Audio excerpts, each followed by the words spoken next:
Tout le temps, on me demande, Kevin, c'est quoi le meilleur business à lancer en ce moment? Pourquoi est-ce que j'ai jamais eu de résultats avec mes business? Je vais t'expliquer exactement pourquoi est-ce que tu n'as jamais eu de résultats dans tes business. Je vais t'expliquer la raison pour laquelle tu échoues n'importe quel business que tu lances. Parce que la réalité, c'est que la plupart des business que vous lancez, en réalité, ils fonctionnent tous. Donc, tous les business que tu entends tout le temps, donc tout ce qui est dropshipping, trading, drop servicing, etc., tout ça, ça fonctionne. Ok? Même si pour moi, le meilleur business à lancer, c'est le dropshipping pour un débutant, clairement. C'est d'ailleurs par ça que j'ai commencé. J'ai commencé par le dropshipping et je fais toujours du dropshipping aujourd'hui. Je peux te confirmer que tous les business que j'ai listés fonctionnent. Tous les business que tu entends sur les réseaux, en tout cas la plupart, je ne te parle pas des systèmes de Ponzi, etc., mais la plupart des business que tu entends fonctionnent. J'ai moi-même testé plusieurs d'entre eux et je peux te confirmer qu'ils fonctionnent. Maintenant, toi, tu as lancé plusieurs business et tu n'as jamais eu de résultat. Ça va être dur à entendre, mais au bout d'un moment, il faut savoir accepter la réalité et se remettre en question. Donc déjà, premièrement, si tu as continuellement testé de nouveaux business, c'est que certainement tu as le syndrome de l'objet brillant. Souvent, quand quelqu'un a travaillé longtemps sur un business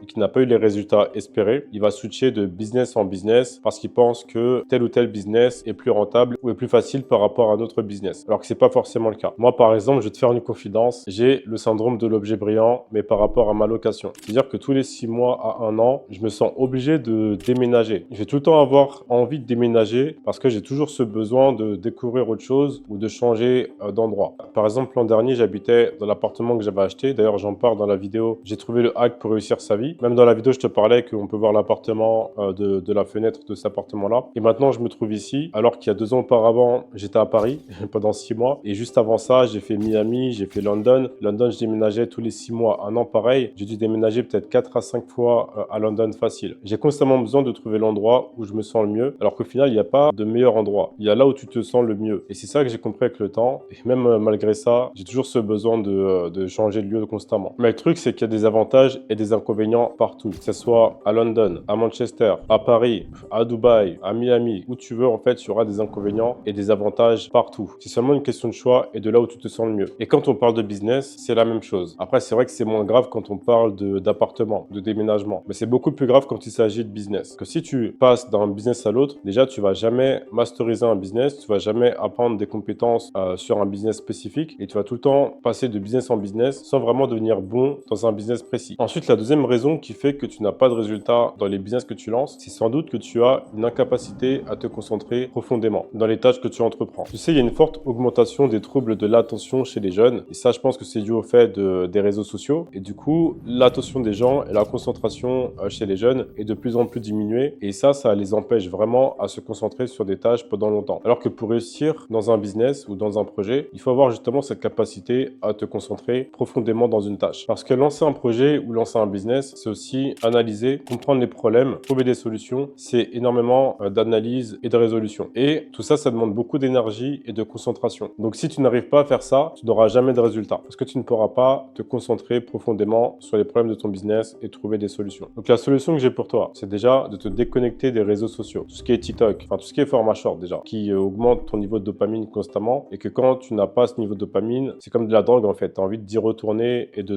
scroller constamment. Arrête tout ce qui est TikTok, Instagram, les réels, tout ça, ok? Ça te sert à rien. Tout ce qui est jeux vidéo, évite les jeux vidéo si vraiment t'en abuses. Tout ce qui est distraction en fait, sortie en boîte, tout ce qui va augmenter tes niveaux de dopamine, mets-les de côté et force-toi à te concentrer sur tes projets. Et j'ai un hack par rapport à ça parce que moi aussi des fois ça m'arrive de vouloir par exemple jouer à la console et avoir la flemme de travailler sur mes projets. Et quand c'est comme ça, ce que je fais, c'est que je me force à travailler. Quand j'ai l'impression que j'ai la flemme, que mon cerveau il se met en mode repos, il se met en mode bon j'ai la flemme de faire ci ou ça, j'allume mon PC, je vais sur mon PC, je me force à travailler. C'est tout qu'on dit comme ça, mais juste le fait de le faire, du coup ça va vraiment te mettre en mode travail. Les premières minutes, ce sera les plus dures parce que les premières minutes, tu vas être en mode j'ai pas trop envie de travailler, j'ai la flemme, mais crois-moi que si vraiment tu te forces et tu commences vraiment à travailler sur les tâches que tu as à faire, les plus importantes, bah là tu vas commencer à limite à prendre du plaisir à le faire parce que tu vas avoir le sentiment de vraiment avancer sur tes projets. Et par ce biais-là, tu vas vraiment te concentrer profondément sur tes tâches. Et un autre hack que j'ai, c'est d'utiliser des AirPods Max. Donc ça, c'est un hack. C'est un vrai hack parce que ça, tu as l'option réduction de bruit. Et si tu veux, quand je travaille, c'est ce que je vais mettre. Je vais activer le mode réduction de bruit. Donc c'est encore plus le cas s'il y a du bruit chez toi. Par exemple, si tu n'habites pas tout seul, tu actives ça et crois-moi que tu vas rien entendre autour de toi. Mais même quand c'est silencieux chez moi, je l'active et ça met vraiment en mode concentration totale. Si tu n'as jamais essayé ça, juste va chez Apple, tu leur demandes d'essayer un casque AirPod Max, active le mode réduction de bruit et tu verras la différence. Parce que quand tu mets le mode réduction de bruit, c'est comme si tu rentrais dans un autre monde, carrément. Je te dis la vérité, c'est comme si ça te coupait complètement du monde l'extérieur. Donc la troisième raison qui fait que tu n'as pas de résultats dans tes business, c'est que certainement tu n'es pas structuré dans ton approche. Tu sais, il y a pas mal de débutants qui ont l'erreur de simplement trouver des ressources sur Internet pour pouvoir se lancer dans leur business. Alors que c'est une grosse erreur. Parce que si tu pioches des ressources à gauche à droite, bah, tu as un mélange de stratégies à gauche à droite. Et tu peux pas mélanger plusieurs stratégies en même temps, parce que tu peux avoir une stratégie qui dit A et une autre stratégie qui dit B. Donc si tu mélanges toutes les stratégies en même temps, ça va juste aller nulle part. Tu sais pas vraiment ce que tu fais. Après, c'est très bien de faire des recherches. Ça, il n'y a pas de souci, je te félicite. Mais le truc, c'est que quand tu n'as pas de structure, quand tu n'es pas structuré, tu n'as pas une stratégie précise, le truc, c'est que tu vas rater des étapes primordiales qui peuvent faire en sorte que tu réussis dans ton business. Et le plus fou dans tout ça, c'est que parfois, c'est simplement des petits détails. C'est des petits détails qui font que tu ne réussis pas. Mais crois-moi que les petits détails font toute la différence. Parce que ça, dans la plupart des business, par exemple, si on prend l'exemple du dropshipping, tout le monde fait plus ou moins la même chose. Tout le monde a plus ou moins les mêmes compétences. Et ceux qui vont faire le plus d'argent, ce sont ceux qui feront des choses de différentes manières, mais surtout ceux qui font des détails que les autres ne font pas. Donc, je t'encourage vraiment à prendre une formation. Je dis pas ça parce que j'ai un programme d'accompagnement. Je dis ça parce que moi-même, quand j'ai commencé le dropshipping, il y a de cela 7 ans, j'ai pris une formation, j'ai pris des coachings. C'est ça qui m'a permis de décoller, de faire 40 000 € dès le premier mois de mon lancement en dropshipping. Et pendant ce temps-là, je connais d'autres personnes qui se sont lancées en dropshipping sans prendre de formation. Mais le problème, c'est que ils ont toujours pas de résultats jusqu'à aujourd'hui parce qu'ils ont toujours pas voulu se former. Et ça fait 7 ans. Et 7 ans, c'est énormément de temps. C'est beaucoup, beaucoup de temps. Donc, ne sois pas ces personnes-là, perdre autant de temps. Je t'encourage vraiment à prendre une formation. Si tu veux te lancer dans un projet, si tu veux te lancer dans un business, peu importe, il faut que tu aies une structure. Il faut que tu saches exactement là où tu vas. Donc voilà, donc j'espère que cette vidéo a pu t'aider. Si tu veux voir la vidéo dont je parle sur comment hacker sa vie pour réussir sa vie, tu peux cliquer juste ici.